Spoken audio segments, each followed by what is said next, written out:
Hi, I'm Kevin Klein. Welcome to another edition of Inside Winnipeg Politics. Today we're going to talk about the Canadian Senate. And I've got two colleagues of mine from the Winnipeg Sun to talk about this, Geoff Currier and Royce Koop, who is also a professor of political sciences at the University of Manitoba. The Canadian Senate. Not a lot of people understand the Canadian Senate, but I call it the ultimate retirement plan. This is where you can go and not have to do any work at all and get paid an awful lot of money, get all kinds of air miles and stuff that you can use. You could work from Mexico. I think we had a senator that worked for Mexico for the longest time. And news has it now, before Justin Trudeau goes, because he hasn't done enough damage yet, he's going to appoint 10 more senators. Now, just I want to talk to Justin Trudeau for a minute. I'm available. And you can call me. Me But too.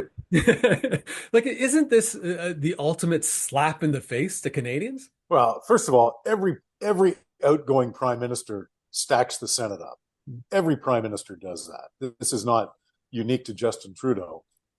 If there are Senate vacancies, an outgoing prime minister is going to stack the Senate with an eye to making life as difficult as possible for the next government. And so that's part of the strategy. Now, Trudeau has tried to bamboozle Canadians into thinking that the Senate appointees that he has made during his tenure are independent senators. They're not liberal senators, they're independent senators. Really. I mean, what am I? Am I an infant? What are you trying to do to me here? It's an insult to the Canadian collective intelligence to suggest that any of these people that Justin Trudeau has appointed are going to be independent. You're not going to see them blocking any liberal legislation. It is expected that they will support it. Oh, they might tweak it a little bit and so forth. But the Senate was supposed to be, allegedly, Royce, and you can give us a bit of a civics lesson on this, the chamber of sober second thought. Mm-hmm. I don't know if it's ever turned out to be that way, but the one positive thing now is that you got to leave by the time you're 75. Ooh. At one time, senators were appointed for life, and some of those people keeled over at their desks. So 75, you gotta step aside. So that's at least one positive. But as for how effective the Senate is, Royce, I don't know if you have any thoughts on that. Now, before you get into it, Royce, though, but saying that you have to leave at 75, if they're all left-leaning liberals, aren't they going to file a human rights complaint and say you can't kick me out? That's age discrimination? Yeah, maybe it's, but some of the senators getting appointed they're not really that old. They could be around for 20 years. And, the question is, does Justin Trudeau have the authority, the ability to make these appointments? Of course he does. Does that mean he should be? Absolutely not. He's a lame duck prime minister. He's on his way out. We all know it. He's got, like 2 months left. And he's making decisions and making appointments that could affect Canada for the next 10, 15, 20, 25 years. Where the Trudeau era is coming to an end, but Justin Trudeau has made so many appointments and so many bad appointments, to be honest, that the Senate is going to be frozen. It's going to be like a time capsule, frozen in time, frozen in the Trudeau era for the next 20 years. And so, I'm a fan of what the Senate could be. The Senate has a lot of powers, and it's almost equal to the House of Commons, almost, but it doesn't use those powers. But If we, I'm going to come if after. I know you're a professor, but I got to fight you on this one. Like, if it's going to have any powers and it's going to be any good, shouldn't it be elected? Yes, yes, I'm Okay. I'm a big fan. I want elected senators, but there's real potential there to really enhance Canadian democracy. But you appoint some of these people, and then they hang on years and years after the prime minister that appointed them is long gone. It's just a shame. We need Senate reform in this country. I will bang that drum until the day I die. I don't think we'll ever see it, but yeah, no, big fan of elected senators. Well, I'm going to jump in and I'll get maybe Jeff won't comment. And I worked with Charles Adler, who was recently appointed a senator, and media experience. I don't see how that's sober second thought. I just see that as a patronage appointment. I don't see that as benefiting anybody at all. I mean, we had an MP right here, a Liberal MP right here in Winnipeg, Manitoba, who came out and said there was much better choices. But to your point, Prime Minister can just appoint whoever he wants. And that's what we're getting. And really, I think it has to go two ways. I'd like to see somebody, when this election does kick off, either the Senate's going to be elected, or get rid of it and save the hundreds and hundreds and hundreds of millions of dollars that we spend on that.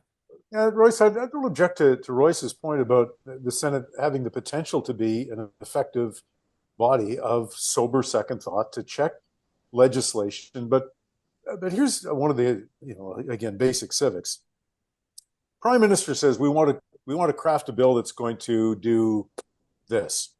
So it goes to the minister's office. Minister then goes to the deputy minister and their staff and say, we want you to start drafting a piece of legislation. So they get to work on it, and they draft it, and they work on it, and it's done as a team. Right? No one person drafts a piece of legislation. Then it gets bounced up back through the deputy minister's office, and then back into the minister's office, then back into the PMO. Then they vet it, send it back to those same people for revisions. Right? It goes through all that process again. So by the time a bill actually makes it to the House of Commons, it has seen it's passed through dozens of hands, and the same eyes have looked at it many, many times. Now it gets into the House of Commons. It's tabled as a bill. It has to pass not one, not two, but three readings in the House of Commons and go through debate, gets sent back for even more revisions, and then eventually gets passed into legislation. Question is, how many more eyes do we need to take a look at that bill? Yeah, I'm a little bit radical on some of these questions. In the House of Commons, as we mentioned before, there's real party discipline. You can have as much process as you want, give MPs as much opportunity to review legislation as you want to. But if they're disciplined, if they're whipped into voting for that bill, we're not going to get any real changes. It wouldn't be a bad thing to have a second house that's there to represent just, the Canadian phrase, a sober second thought, or to represent the interests of the regions or the provinces making changes to bills. We're not talking about outright obstruction. Frankly, I would like to see a little bit more obstruction in our government. But I think the Canadian governments would benefit enormously from a good second house that can actually give some of these bills, or create amendments to these bills when necessary. That's just, people can disagree on this stuff as well. But, we're not even close to that. I mean, with Trudeau lame duck prime minister now, what kind of appointments are we going to get? They'll be the worst of all, because he has nothing left to lose. He doesn't care about negative publicity. He doesn't care about making people mad. It'll be 100% Justin in these appointments. And I'm terrified of seeing who he's going to come up with. Well, I lived in Alberta. I mean, I consider it home, and I love Manitoba. But I remember, the big push in Alberta to have an elected Senate, that they would only respect an elected Senate, and that kind of went away.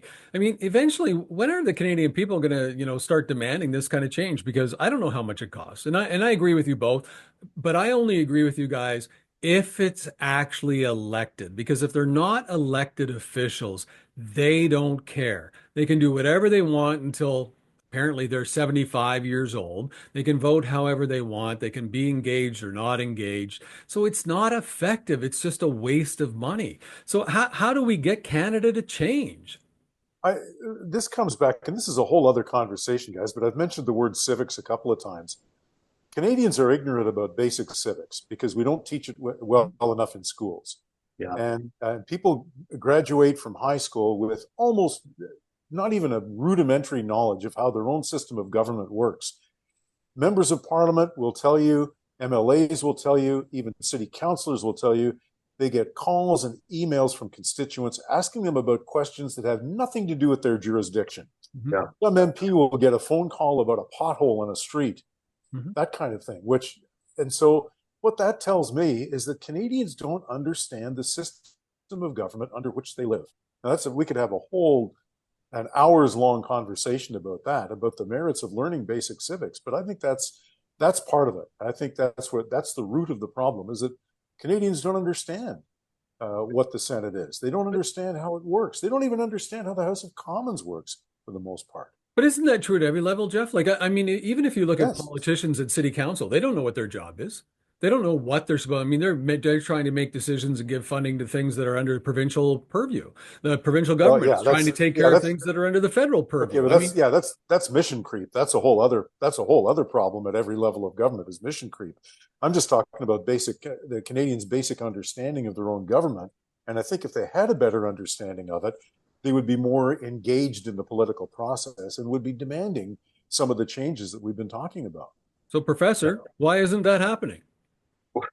I got a big agree with Geoff. I wish there was much more civics education in the K to 12 system. There should be. Hopefully, one day we get that if we put enough pressure on the provincial government. And so when I teach second year political science classes, people kind of have a pretty good idea of what I'm going to talk about even before I open my mouth. On the elected Senate, when Stephen Harper was Prime Minister, we had a reference case go to the Supreme Court, the Senate reference. And basically what happened is that we found that you really can't make big changes to the Senate. You can't elect senators. You can't abolish the Senate without going through the big constitutional route. It's a real pain in the neck, and no prime minister wants to do it. But what we can do is, as you mentioned, Alberta, they have consultative Senate elections. They elect their senators. They elect senators, and the prime minister then appoints them if he's a conservative prime minister. There's no reason we can't do that here. It enhances the democratic legitimacy of the Senate, of the people that staff it. It's a great idea. We should do it.